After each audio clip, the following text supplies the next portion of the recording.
Buenos días, estás escuchando WLPNLP Chicago 105.5 FM Lumpen Radio. Bienvenidos, bienvenidas, bienvenides a este 27º programa Boletín Migrante. Mi nombre es Rosy Carrasco, de Comunidad de Chicago y Derechos de los Trabajadores, CCWR por sus siglas en inglés, y me acompaña mi copresentadora Stephanie Manríquez. Buenos días, Rosy. Boletín Migrante es un programa de radio que analiza eventos recientes que impactan a las comunidades migrantes a través de entrevistas, diálogos y análisis. El programa busca despejar dudas, combatir el miedo y la desinformación. Además, celebra historias de resistencia ofreciendo una visión alternativa que destaca los logros y los desafíos de los migrantes. Boletín Migrante no solo informa, sino que también inspira y fortalece la comunidad con cada emisión. Hoy es miércoles 6 de mayo. Y en el programa de hoy hablaremos de movimiento, de los cuerpos que cruzan fronteras, pero también de las voces que toman las calles. Tendremos una cápsula creada por nuestra compañera Catalín Solís sobre las marchas recientes en Chicago, desde estudiantes de preparatoria protestando contra ICE hasta las movilizaciones de No Kings y el 1 de mayo. Una mirada a cómo la juventud, los trabajadores y trabajadoras, les trabajadores y las comunidades migrantes están resistiendo, organizándose y exigiendo vivir sin miedo. También conversaremos con Soledad Álvarez Velasco, investigadora, antropóloga y acompañante de personas migrantes en tránsito por las Américas.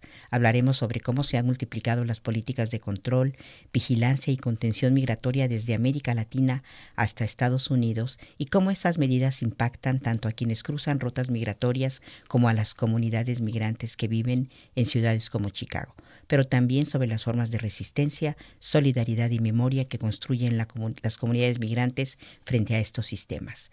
Desde el Darién hasta Chicago, desde las rutas migrantes hasta las calles de la ciudad, este episodio nos invita a pensar la migración no como una crisis, sino como una lucha por sostener la vida.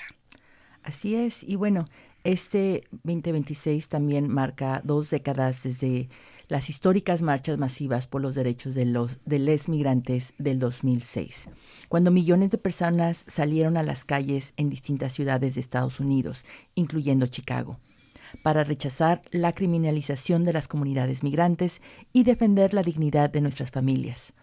Por lo que este pasado 1 de mayo miles de personas volvieron a tomar las calles en Chicago en una jornada que continúa conectando las luchas migrantes, las luchas laborales y sociales en contra del racismo y la discriminación.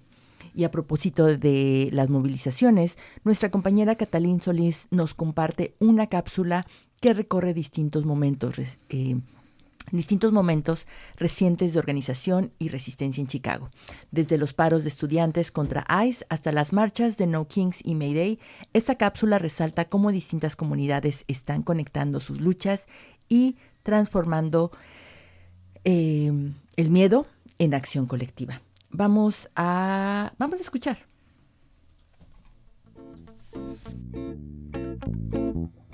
A principios de este año, cientos de estudiantes de preparatorias en Chicago salieron de sus aulas y tomaron las calles en un acto de protesta que mezclaba coraje y determinación. No era un día cualquiera, era un paro escolar organizado por jóvenes que ya no estaban dispuestos a quedarse en silencio frente al endurecimiento de las políticas migratorias en Estados Unidos. Caminando juntos hacia un parque, con pancartas en mano y consignas en voz alta, denunciaban las acciones de ICE y el impacto directo que éstas tienen en sus familias y comunidades. Para muchos de ellos, la lucha no era abstracta, la lucha es personal. Es el temor constante de que un ser querido no regrese a casa. Estamos hartos, fue el mensaje que resonó entre la multitud. Hartos del perfilamiento racial, de las redadas, de vivir con miedo.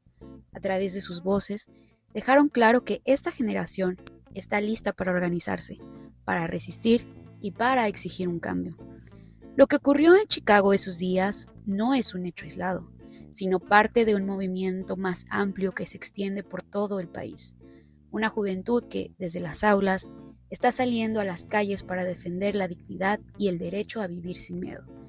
Escuchemos la voz de un estudiante que formó parte de una de estas marchas y que nos comparte el porqué de sus acciones. Hola, tengo 15 años y mi escuela es Romeoville High School en Romeoville. La forma en que nos organizamos fue que alguien lo mencionó en las redes sociales y todo el día la escuela hablaba sobre la protesta. Lo que me motivó a atender la protesta fue poder mandar un mensaje y poder ser la voz de muchos que no pueden atender o hablar sobre estas situaciones. Mi comunidad es muy importante para mí y es importante que nos ayudemos entre nosotros y cuidarnos. Lo hice para mi comunidad y mi familia y para enseñar que estoy orgullosa de quién soy. Yo nací y crecí en Chicago, crecí viendo los eloteros, paleteros y los trabajadores que vinieron para una vida mejor. Crecí viendo el esfuerzo y lo fuerte que es mi raza y poder tener ese orgullo en mi corazón es un honor. Ir a esta protesta es una señal que mi gente está resistiendo y que somos trabajadores. Mi mamá siempre ha sido una mujer fuerte y trabajadora. Ella trabajaba todos los días para poder darle a mí y mis hermanas una vida mejor. Ella dejó su vida para darnos una y todavía ella siempre sabe cómo mantener su tiempo y hacernos feliz.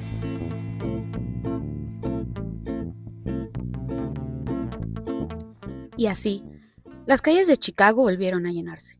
A finales de marzo, miles de personas se reunieron en el centro de la ciudad para la movilización conocida como No Kings. Desde Grant Park, la multitud avanzó por el Loop en una marcha que denunciaba al autoritarismo, las políticas migratorias agresivas y el impacto de las decisiones federales en la vida cotidiana. No era solo una protesta local, era parte de una ola nacional. Millones de personas en miles de ciudades salieron a las calles con un mensaje claro: no aceptar un país gobernado por el miedo, la desigualdad y la exclusión. Ese día, Chicago se sumó a un coro mucho más amplio, pero también sembró algo más, una continuidad, porque la movilización no terminó ahí. Semanas después, esa misma energía volvió a tomar forma, esta vez en el Día Internacional de las y los Trabajadores. Las calles se llenaron nuevamente. Desde Union Park, miles de personas, trabajadoras, estudiantes y sociedad civil se congregaron antes de marchar hacia Dealey Plaza, ocupando avenidas enteras con consignas que ya no eran aisladas, sino acumuladas. Las demandas se entrelazaban: justicia para las comunidades migrantes, salarios dignos, el fin de las redadas, inversiones en las comunidades en lugar de la guerra. Lo que en marzo y a principios de año se gritaba como advertencia, en May Day ya no era una coincidencia, era una secuencia. Escuchemos algunas voces que estuvieron marchando este 1 de mayo. Buenos días, ¿hoy por qué está aquí? Estoy aquí porque primero es el Día del Trabajo, es un día muy importante para todos, especialmente para los inmigrantes. Es un día muy grande porque para el señor somos como basura, los inmigrantes, y el país está formado por inmigrantes y nosotros somos la fuerza laboral más fuerte, especialmente los latinos. Por eso estoy aquí. Y también porque quiero demostrar que no estoy contenta con este señor que tenemos en la Casa Blanca. Tenemos un loco ahí, que nadie lo mueve y hace lo que él quiere. No respeta la Constitución, para él no hay nada. Por eso estoy aquí. Muchas gracias. Quiero que salga. Claro. Gracias. Buenos días. ¿Hoy por qué estás aquí? Porque es el Día del Trabajo y somos trabajadores y queremos luchar por nuestros derechos.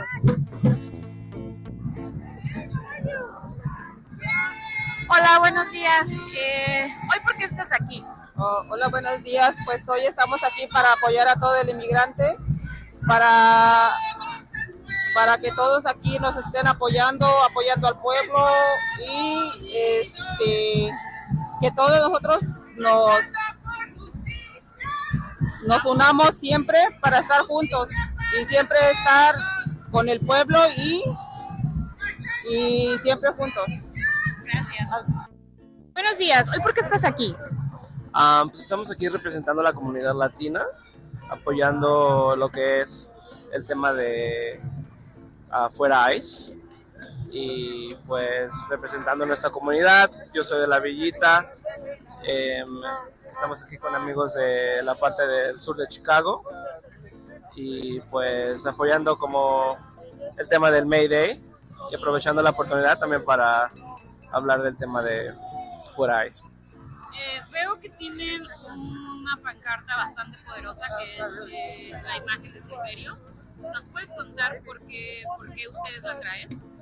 Ok, bueno, pues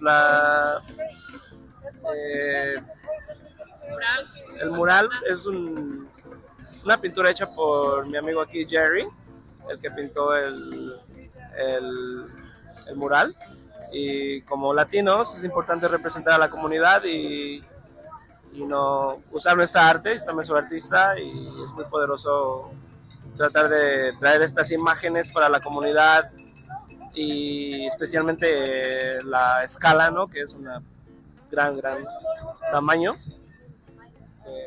8 pies, bastante grande, y se trata de apoyar ese tema con la escala y el impacto. Gracias. Why you are here? We're from Arlington High School. We're just protesting because we believe that all of the stuff that's happening here is true and needs to be listened to. Okay. And you? What about you? Pretty much the same answer. We believe the current administration and really the U.S. as a whole has been abusing other nations and our own people for a long time. They need to stop. Yeah, and just the only question, the last question. How old are you? I'm 16 years old. 16. Nice. Buenos días. ¿Hoy por qué está aquí? Aquí estamos para defender los derechos de todos los trabajadores y para que se haga justicia. Gracias. Hola, buenos días. ¿Hoy por qué estás aquí?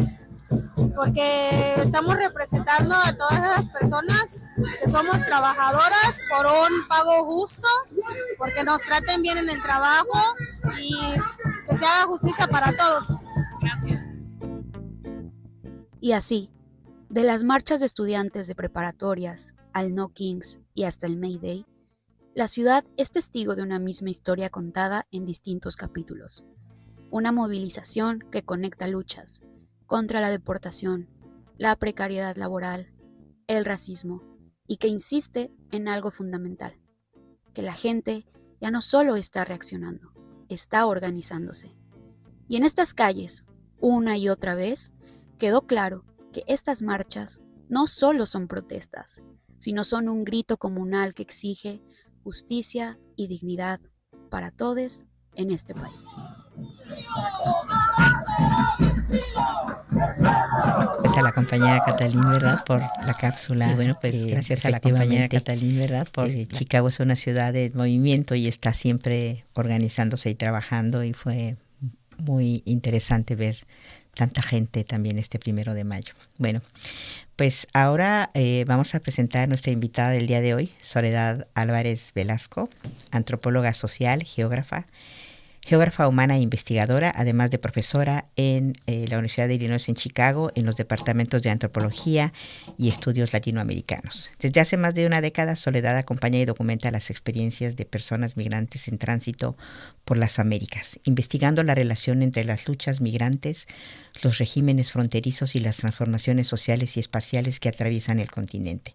Ha sido co-coordinadora de proyectos digitales como Mosaico Etnográfico de la Niñez Migrante en las Américas y Movilidad en las Américas. También es autora de Frontera Sur Chiapaneca, El Muro Humano de la Violencia y Luchas Migrantes en Tiempos Pandémicos y de Crisis, una mirada desde las Américas. Además, recientemente fue editora invitada de una edición especial del NACLA, Report on the Americas, una entrevista publicada por el North American Congress on Latin America, o el Congreso de Norteamérica sobre Latinoamérica, dedicada a analizar cómo las políticas de control y contención migratoria se han expandido mucho más allá de la frontera entre México y Estados Unidos. Soledad, bienvenida. Gracias por acompañarnos el día de hoy. Soledad, bienvenida. Gracias por acompañarnos el día de hoy. Soledad, bienvenida. Muchísimas gracias a ustedes dos y a Lumpen Radio por abrir este espacio tan importante de reflexión crítica y de educación popular tan necesario. Y a la vez saludo a la audiencia que se conecta para discutir de este tema necesarísimo. Gracias. Y bueno, en esta conversación quisiera que habláramos sobre tránsitos migratorios, documentación, memoria, violencia fronteriza, resistencia colectiva, ciudades santuarios, solidaridad transnacional y la importancia de registrar las historias migrantes en tiempos de criminalización y autoritarismo. Creo que es un trabajo muy amplio, es una conversación muy amplia y justamente es la línea en la que has estado trabajando. Y bueno, para comenzar me gustaría preguntarte cómo comenzó esta jornada para ti acompañando a personas migrantes en tránsito por las Américas y también qué significa para ti investigar desde esta cercanía humana y política, no solamente observando, sino acompañando estos procesos. Sí, todas las palabras que mencionas, Stephanie, son palabras claves que de alguna manera configuran un entramado de movilidad, de fuerza y sobre todo de conocimiento migrante vivo, que late, ¿no es cierto? Y yo te digo, vengo de un país migrante, un país atravesado por la migración. Yo soy de Ecuador y crecer en Ecuador, como en muchos de los países de América Latina, si no es en todos, supone entender su historia migrante. Ecuador es un país que desde los años 60 es un expulsor sostenido de población que sale, de gente que viene de las zonas campesinas, indígenas, ecuatorianos, afrodescendientes, mujeres, jóvenes, familias, niños. Y yo crecí con las historias de la migración, como ustedes. Mi país es un país transnacional y es un país que no se entiende en el presente sin la lucha migrante que salió a este país, a esta ciudad, pero también que salió a otros países en otros continentes, sobre todo en Europa. Y crecer con las historias de gente que salía de Ecuador y llegaba hasta Estados Unidos, imagínense, era algo muy irreal de alguna forma, porque sabemos que si las comunidades mexicanas tienen que atravesar la imponente frontera de México, Estados Unidos, las comunidades centroamericanas, México y esa frontera, para quienes vienen de Sudamérica, supone atravesar 8 fronteras nacionales y prácticamente el hemisferio, ¿no? Entonces, cuando yo crecía, el periodismo investigativo como el que ustedes hacen, fue nodal para ir registrando no solo los episodios más cruentos de esas travesías, que eran los hundimientos de barcos en el Pacífico, de familias que iban muriendo, pero también de quienes se quedaban, que son familias, sobre todo en ese momento, mujeres, madres, niños que iban perdiendo a sus padres en ruta, y eso me marcó definitivamente. Y luego mi propia experiencia migrante. Yo salí de Ecuador desde muy niña, primero viví en Brasil, luego regresé a Ecuador y luego me fui a estudiar a México y viví en México 5 años. Y para mí vivir en México, que es un país que, si uno quiere entender la dimensión de la complejidad de las migraciones y este entramado de resistencias, de inventiva para poder hacer la vida en movimiento, pero también de lo difícil que es entender la contención migratoria y la reproducción de fronteras y sus múltiples violencias, México es el laboratorio de las Américas. Tuve la inmensa suerte de formarme en México. Siempre yo digo que soy antropóloga por México, porque ahí entendí la importancia del pensamiento latinoamericano crítico, por un lado, pero también me permitió hacer una exploración muy honda en la frontera sur de México, entre el Guatemala y México, en el Suchiate, por donde atravesaba el mundo entero, Rosy y Stephanie, el mundo entero, y me refiero no solo a mis compatriotas, a gente de mi país, sino también a gente que venía de países tan distantes como Congo, Camerún, Ghana, Bangladesh, Siria, Turquía, hasta países más cercanos como Cuba, Haití, Dominicana.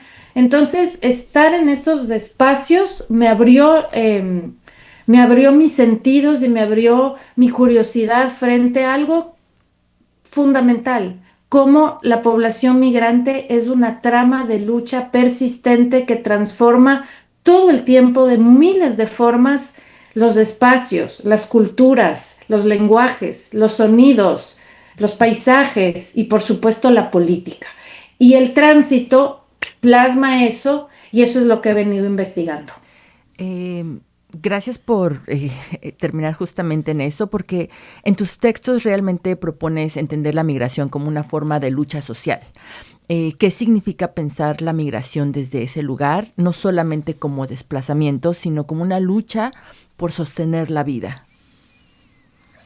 Mira, cuando uno ha tenido la experiencia vital de encarnar la migración, que somos las tres que estamos aquí juntas, pero también todos los que nos oyen, más todos los que conforman este país en el que habitamos, ¿no es cierto? Sabemos que día tras día, minuto tras minuto, estamos desplegando batallas imperceptibles para quien no es un migrante o una migranta, pero son batallas monumentales para sostener la vida desde lo material, desde la casa, desde dónde voy a vivir, dónde voy a dormir, cómo transformo un sofá en mi cuarto, cómo a ese sofá cuarto le convierto en mi hogar, cómo rehago familias cuando me quedé sin mi familia, cómo hago para hablar un idioma que me es ajeno, cómo aprendo todos los códigos culturales de espacios que en los que nunca he estado y todas esas micro batallas,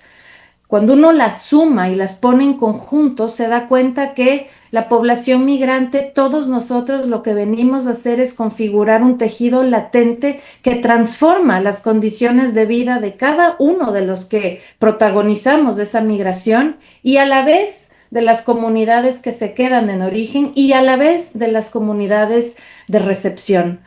La migración como una forma de lucha social, Stephanie Rossi, por un lado puede tomar formas explícitamente políticas y visibles, como fueron las marchas que tú hiciste alusión en 2006, ¿no es cierto? Pero también las marchas que hemos venido viendo, pero también se vuelven episodios públicos y políticos como las grandes caravanas que se van dando en Mesoamérica y ahora reciente en México nuevamente para pedir derechos. Es decir, la migración como una lucha es una gama, es un espectro de formas de resistencia y eso es lo que me parece muy importante traer a colación de seres humanos que nos han quitado nuestros derechos, en muchos casos económicos, sociales, culturales y sobre todo políticos, porque no somos ciudadanos del país en el que vivimos, aunque lo construimos y lo sostenemos. Y sin embargo, a pesar de esa no ciudadanía, somos sujetos políticos y somos sujetos que con nuestra existencia estamos transformando y politizando los lugares donde vivimos y también los lugares de donde salimos y por donde transitamos. Entonces, ver a la migración así, lo que hace también es romper un paradigma de creer que un movimiento social únicamente está anclado a un territorio nacional y es fijo. No es así. La gente en movimiento ha ido históricamente transformando los lugares y eso es lo que seguimos viendo hasta el presente. Existe una deshumanización hacia el migrante. Muchas veces los medios presentan a las personas migrantes como solamente víctimas o estadísticas, ¿verdad? ¿Qué formas de organización, cuidado y resistencia cotidiana has visto surgir dentro de las comunidades migrantes y los corredores migratorios? Mira, la deshumanización en la migración, que antes de responderte la segunda parte, me parece fundamental entender que esa deshumanización siempre tiene un color, siempre tiene un origen de clase y siempre tiene un origen nacional y por supuesto un tinte de género y edad, ¿no es cierto? No se deshumaniza a todos los migrantes, ojo, y eso es bien importante que entendamos sobre todo ahora, no se deshumaniza a quienes vienen de países ricos o enriquecidos, mejor dicho, de países blanqueados, ¿no es cierto? No se deshumaniza a quien llega, hablemos del caso de Estados Unidos, con dinero, con capital. Ahí está la Gold Green Card para quienes tengan $1 millón y quieren entrar. Es una deshumanización direccionada y marcada. Todos aquellos que venimos de países empobrecidos, todos aquellos que estamos estigmatizados por el color de nuestra piel, todos aquellos que no cumplimos un estigma, una construcción del buen migrante, caemos en un saco de deshumanización que le ha sido extremadamente útil históricamente a los gobiernos y a sus políticas de represión antimigrante. Y hoy día estamos atestiguando eso, la deshumanización, y creo que eso es muy importante entender, está atacando a los cuerpos morenos, negros, a comunidades indígenas, a comunidades LGBTIQ+, etcétera, pero sobre todo a gente que vienen de países empobrecidos, solicitantes de refugio. Y eso es importante entender porque mientras estamos atestiguando esta guerra contra la población migrante, a la par persiste el sistema selectivo de visas, de green cards, para aquellos sujetos migrantes de colores y de condiciones de clase que sí califican, ¿no es cierto?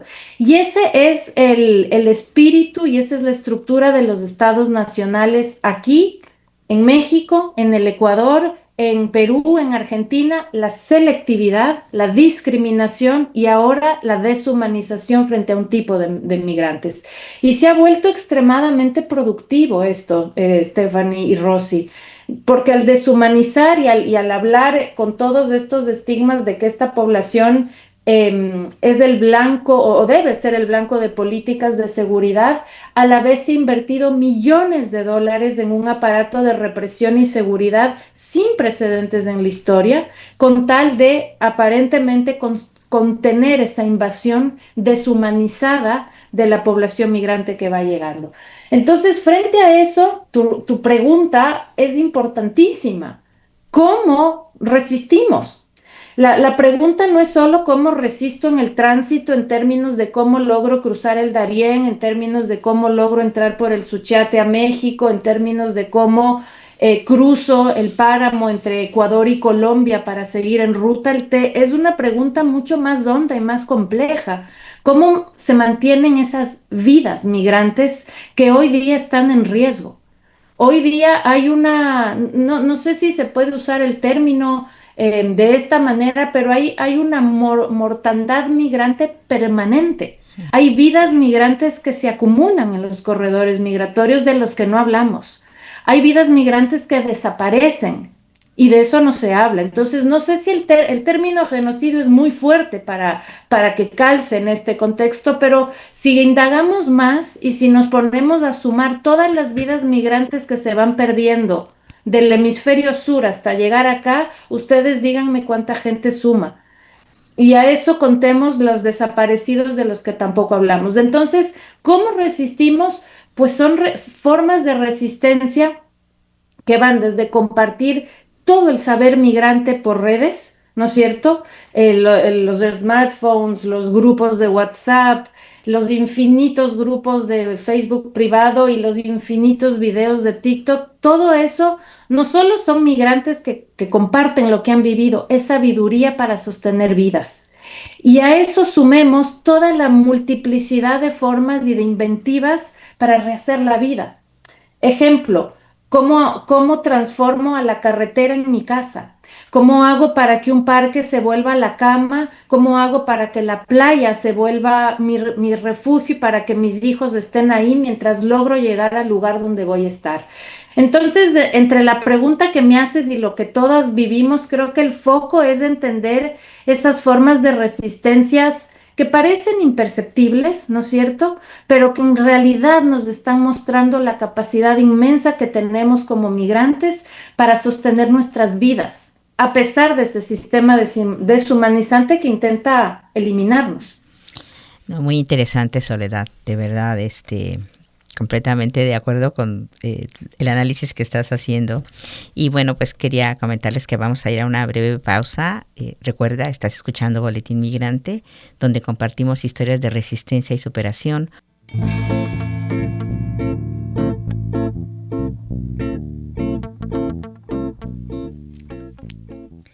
Estamos de regreso en Boletín Migrante y estamos en una conversación con Soledad Álvarez Velasco, antropóloga social, geógrafa humana e investigadora sobre tránsitos y políticas migratorias. Nos quedamos en Estamos hablando de tránsitos, Soledad. Yo creo que hay muchas cosas que tenemos que reflexionar, ¿verdad? Y creo que ese tipo de conversaciones sobre cómo vemos la migración, ¿verdad? Que va más allá de un grupo o mexicanos, latinoamericanos, ¿verdad? Sino que explorar la migración desde el hemisferio sur hasta el norte nos da mucho mucho que reflexionar como migrantes. Y bueno, y parte de esta reflexión en este dossier que coeditaste de NACLA, hablan sobre un régimen hemisférico de control fronterizo. ¿Cómo explicarías esa idea? ¿Qué significa entender que el control migratorio hoy se extiende pues más allá de la frontera de México y Estados Unidos? A ver, todos los estados, ¿no es cierto?, sin importar en dónde están localizados geográficamente, su misión, entre unas de sus misiones, es controlar el territorio nacional y esta ficción de que existen fronteras que delimitan estos territorios y que a la vez delimitan a la población nacional homogénea que pertenece y que es ciudadana. Si uno le quita esa función al Estado, el Estado desaparece como tal, el sistema de Estado-nación, ¿verdad? Eso está en vigencia desde hace 200 años y más, desde que se crean los sistemas del Estado-nación moderno como lo conocemos. Lo que ha sucedido a lo largo del tiempo y en particular a partir del siglo XX, ¿no es cierto? Como efecto primero de las guerras mundiales, el uso de pasaportes, por ejemplo, que para todos es algo obvio. Tener un pasaporte, bueno, el pasaporte es un efecto de control militar de la Primera Guerra Mundial. Y así podríamos hacer un recuento de cómo se han ido de a poquito los regímenes de fronterizos se han ido perfeccionando, se han ido complejizando, se han ido tecnologizando. El 9/11 fue un parteaguas. Después del atentado terrorista en Nueva York cambió para siempre la manera en que se controlan las fronteras. Después de la pandemia, Rosy y Stephanie, volvió a haber un cambio que a veces nos parece, o que no nos damos cuenta, más que no nos parece, no nos damos cuenta de los efectos que se han venido dando y de forma tan abrupta y acelerada durante la pandemia. Se acordarán que con la misión de contener al virus, se restringió brutalmente la movilidad a nivel global, ¿no es cierto? Y se acordarán ustedes que una serie de medidas de control biométrico, es decir, de los cuerpos en movimiento, se implementaron y además hubo una excepcionalidad durante la pandemia para contener a ciertos cuerpos y no a otros. Todo eso se ha ido acumulando, se ha ido adoptando como parte de las formas en las que los estados controlan a la movilidad. Y a eso se suma en nuestro continente un elemento que es fundamental, que es la manera en la que Estados Unidos, desde finales del siglo XIX, va externalizando su frontera. ¿A qué nos referimos con eso? A que las maneras de controlar la movilidad de cuerpos migrantes que se instauran en este país comienzan a bajar a México, a Guatemala, a Honduras, a Panamá, al Cono Sur, ¿no es cierto? ¿Por qué? Porque este país, siendo la economía más poderosa del mundo, por supuesto la más poderosa de las Américas, genera una asimetría de poder geoeconómico y geopolítico e implementa bajo acuerdos de cooperación asimétricos formas de control a la movilidad migrante que terceros países lo van haciendo por él. En este caso, México ha sido, como muchos investigadores lo han nombrado, la frontera preliminar, la frontera vertical, la frontera mortal. México hace el trabajo que Estados Unidos tendría que hacer. Y ahora ya no es solo México, eso baja hasta Ecuador. Ahora mi país es el que está haciendo eso y más abajo, Chile, Argentina. En este momento, y eso es lo que estamos abordando en el dossier al que tú te referiste, que les podemos compartir a la audiencia luego el link para que se lo bajen. Lo que estamos viendo es que con la llegada de la segunda administración de Trump, debido al giro autoritario de este gobierno, autoritario, antimigrante, fascista y blanco supremacista, los gobiernos de la región se han alineado. Y es muy duro porque el alineamiento antimigrante se da de unas maneras más explícitas que otras, pero tanto en gobiernos que han tenido un tono más de izquierda y por supuesto los que están alineados a la derecha, donde hoy día abiertamente, usando la palabra que usaste tú antes, se deshumaniza la población migrante, se utilizan las mismas formas de contención y de hecho tenemos una especie de régimen de frontera hemisférica que se modula, que se retroalimenta, que se interconecta con un mismo propósito: contener a población migrante racializada, empobrecida, solicitantes de asilo por un lado, pero también bajo esa lógica de creación de una amenaza interna, militarizar a las sociedades, militarizar, permitir que los militares y formas de violencia estatal y militar sean parte de lo cotidiano, ¿verdad? Y además negar, por supuesto, cualquier régimen de derechos para la población migrante y marcar a la prisión, a la detención y a la deportación como forma de relacionamiento del Estado. Con esto, ¿qué concluimos? Los estados en el siglo XXI, en la segunda década del siglo XXI, no se relacionan con la población migrante en clave de derechos. No, eso no hay, no existe. ¿Dónde está eso? No sabemos. El sistema de asilo está quebrado, el sistema de derechos está suspendido. No sé si quebrado, suspendido por lo menos sí, ¿no es cierto? Y lo que prima es una criminalización y el uso de la militarización como forma de relacionamiento con los cuerpos migrantes. Y eso es peligrosísimo, porque conectamos con lo que hablábamos antes, dejamos de tener derechos y por lo tanto somos carnada de muerte y de desaparición. Y bueno, me gustaría aterrizar o llevar este dossier a Chicago, una ciudad clave para entender cómo estas políticas migratorias impactan la vida cotidiana dentro de Estados Unidos. Frente al crecimiento de ICE, la vigilancia, la criminalización, también han crecido distintas formas de organización y resistencia comunitaria. Chicago históricamente ha sido pensado como una ciudad santuario, pero en este momento político, ¿qué significa realmente hablar de santuario? ¿Cómo se están viviendo las comunidades migrantes esta expansión de control migratorio dentro de esta ciudad?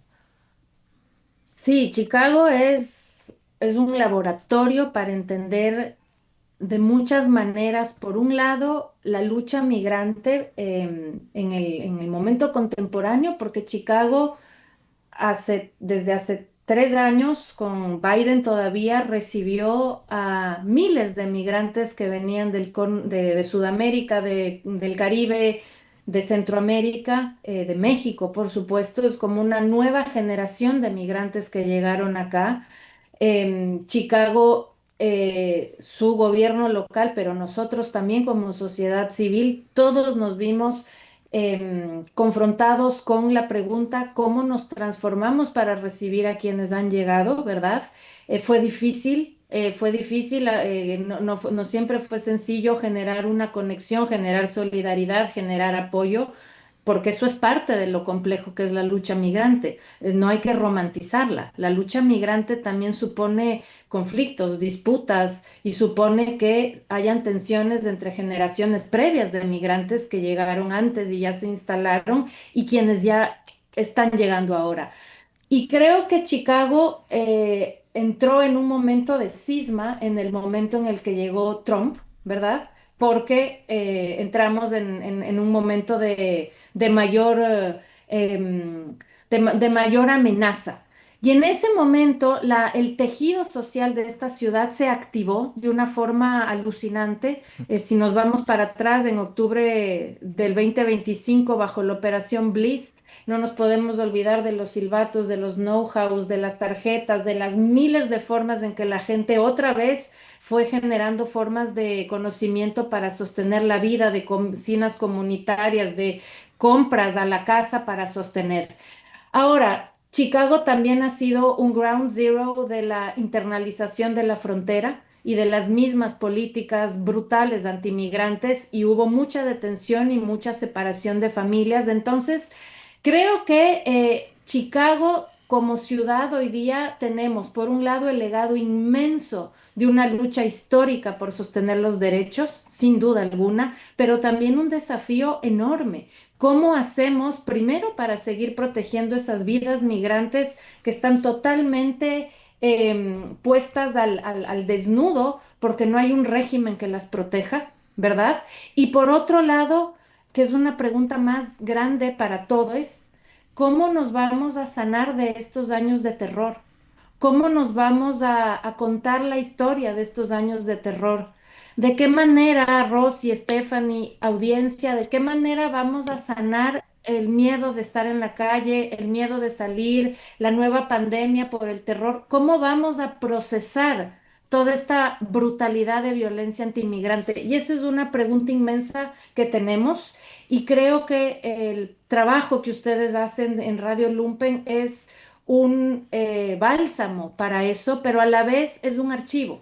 Y eso es lo que también hicimos con NACLA. Al menos registremos el momento, y eso es algo que les invito a quien oye y a ustedes mismos, registremos.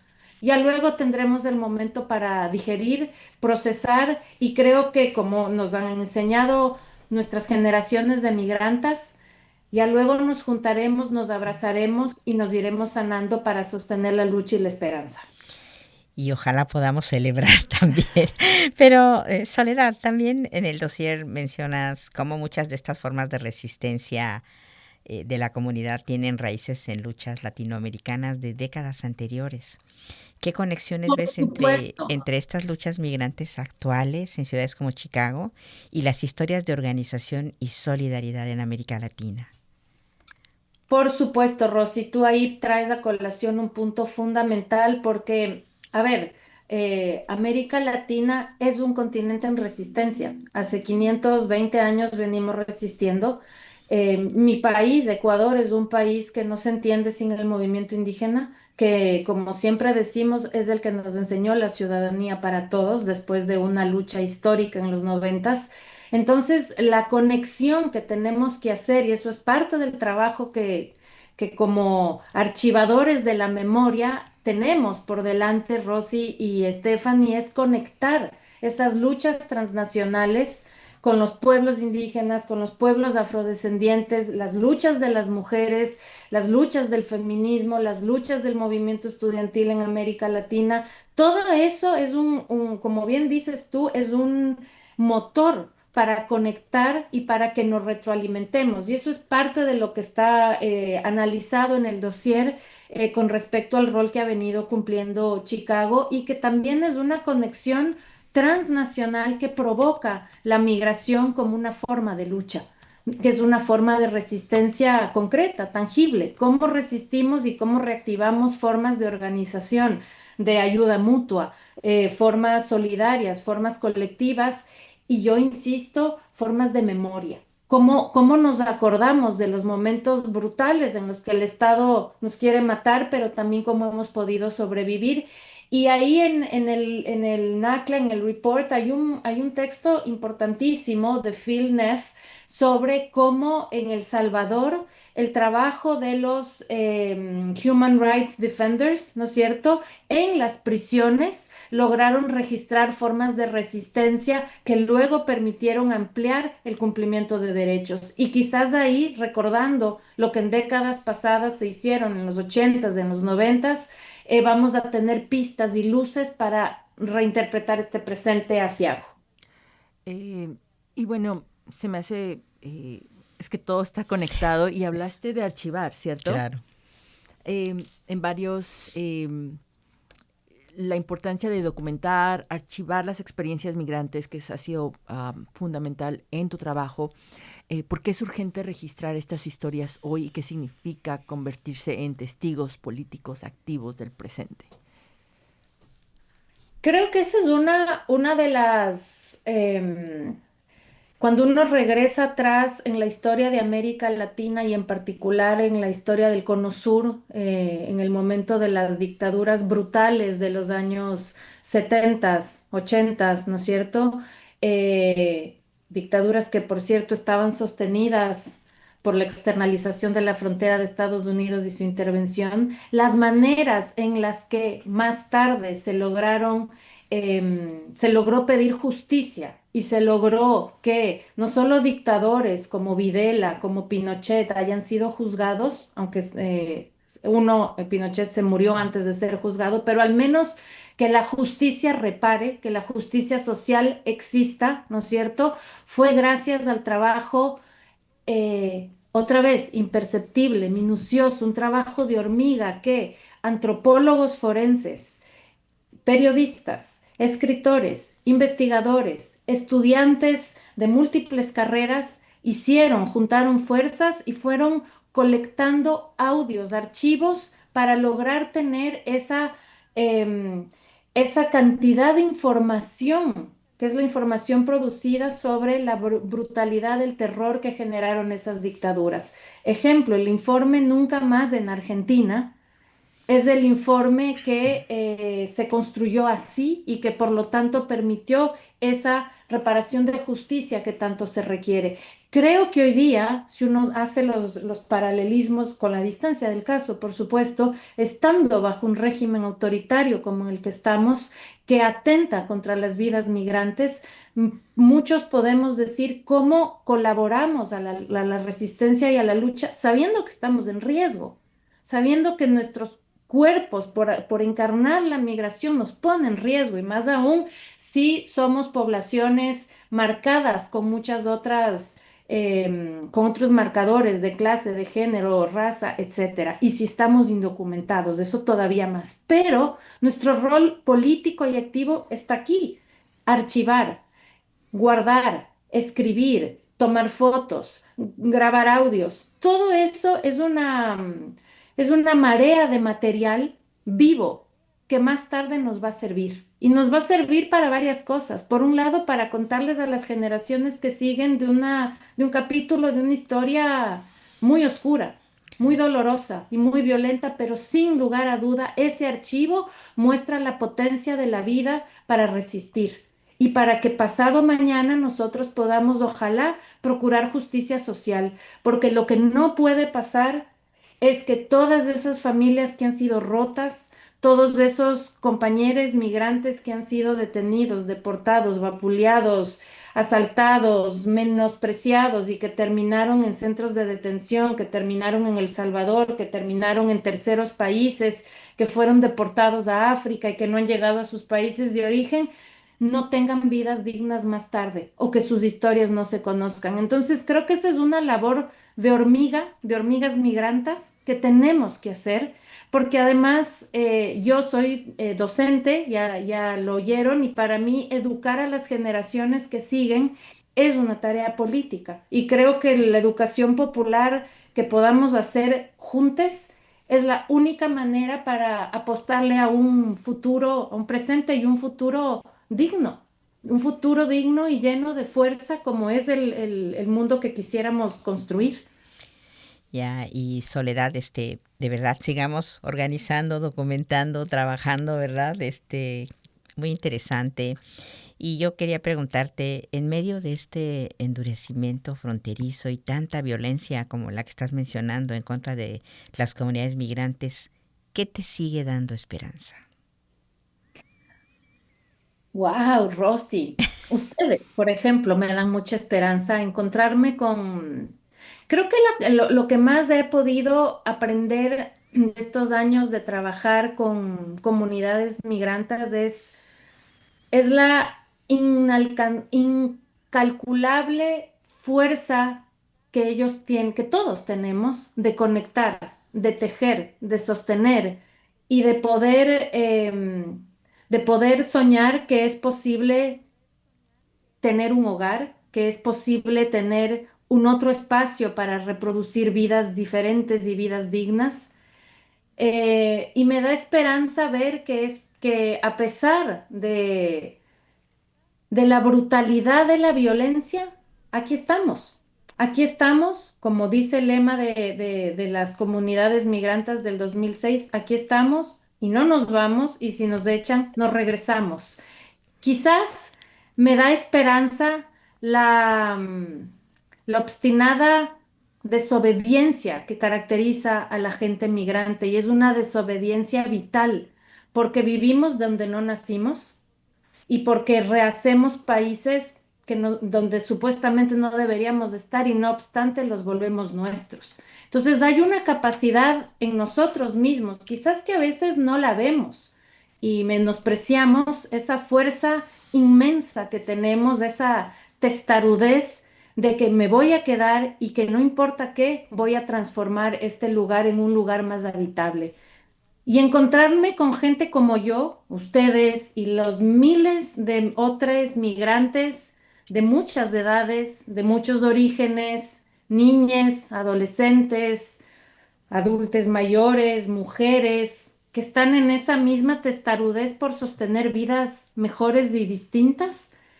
Me parece que ahí hay una lección enorme. Así que eso me da esperanza, Rosy. Y como dice Angela Davis, esta activista feminista negra que respetamos y seguimos tanto, ella dice que la esperanza es una disciplina. No habla de la esperanza como un sentimiento nada más. La esperanza, dice ella, es una disciplina, es una práctica, y es una práctica colectiva. Entonces, cuando nos contagiamos de esta testarudez de sí, vamos a estar aquí, vamos a estar mejor, cueste lo que cueste, creo que ahí hay señales importantes de transformación.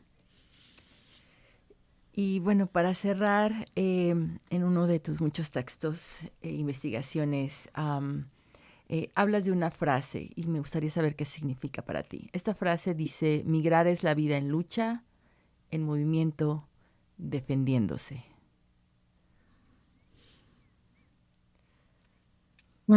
Sí, esa frase, esa es una frase, Stephanie, que para mí sintetiza lo que he visto de muchas maneras y en muchos espacios que genera la población migrante, ya sea atravesando la Panamericana en Sudamérica a pie, ya sea atravesando el Golfo del Urabá en lancha, ya sea atravesando la selva del Darién a pie, encadenados unos con otros, abrazados unos con otros, dándose fuerza, niños dándole fuerza, madres, jalándoles adultos mayores, parando un rato para tener respiro y para seguir. Esa misma frase me ha acompañado cuando he visto a migrantes respirar después de haber atravesado el Darién, de estar descansando un momento antes de continuar otra vez la travesía que supone caminar toda Centroamérica o subirse en transportes para llegar hasta México. Es decir, es una fuerza que late de cuerpos diversos que se han juntado por el azar de la vida en ciertos puntos de la geografía de nuestro continente, y que no obstante siguen y sostienen la lucha para defenderse a sí mismos. Y esa lucha que está ahí es una lucha que se sostiene a pesar del sistema estatal que insiste en aniquilarla, que insiste en desaparecerla, el sistema estatal, pero también el crimen organizado, pero también todos los otros poderes que lucran, que extraen vida, y no obstante, ellos mismos se siguen defendiendo. Eso es para mí la migración, y esa misma trama de gente en movimiento es la que más tarde cruza la frontera, es la que más tarde se arriesga y llega a las ciudades, y es la que más tarde transforma ese lugar urbano en La Villita, ese lugar urbano en Pilsen, se apropia de los sitios y les vuelve suyos, hace lugar y defiende su vida. Entonces creo que ahí hay mucha fuerza para entender la capacidad humana que tenemos de transformar el mundo en movimiento. Sentados en el mismo sitio no lo hemos hecho nunca. Y por eso es tan importante y a la vez tan poderosa la migración. No, pues excelente, Soledad. Y yo quería finalmente, ¿verdad? Pues ya estamos llegando casi al final del programa. Solo quería preguntarte si hay algo más que quisieras agregar. Dijiste que nos vas a mandar el link para compartirlo, pero tal vez también el sitio web a donde la gente puede buscar la información.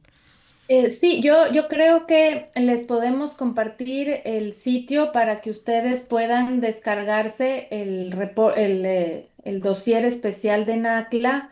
Y nada, creo que tener espacios como estos, estas conversaciones y todo lo que podamos activar es parte de una resistencia que es nuestro derecho. Resistir es un derecho y ese derecho no nos pueden quitar. Y la manera en que vamos a resistir son muchas. Escribir, hablar, conectarnos. Nuestra inventiva para resistir no la pueden deportar. Entonces aquí estamos. Eso les dijera. Muchísimas gracias, Soledad. Y bueno, la página donde pueden encontrar este reporte de NACLA es nacla.org/magazine, MAGAZINE, y me parece que también se puede hacer una traducción al español. Sí, está en español y en inglés. Ahí está el link. Bueno, pues muchas gracias también por acompañarnos hoy, Soledad Álvarez Velasco, antropóloga social, geógrafa humana e investigadora. Y también gracias por escuchar Boletín Migrante en Lumpen Radio, un programa que a través de entrevistas, diálogos y análisis comparte historias de resistencia, ofreciendo una visión alternativa que destaca los logros y desafíos de los migrantes, tratando de combatir el miedo y la confusión. Esta es una iniciativa de Chicago Community and Workers' Rights y Lumpen Radio. Hoy tuvimos la oportunidad de conversar pues con la compañera, ¿verdad? Soledad, y les acompañó en micrófonos Rosy Carrasco y Stephanie Manríquez, en asistencia de guión y reportaje Catalín Solís, y en producción nos acompañó Charlie García. Hasta la próxima. Hasta la próxima. Gracias, Soledad. Gracias. A ustedes, gracias. Un abrazo.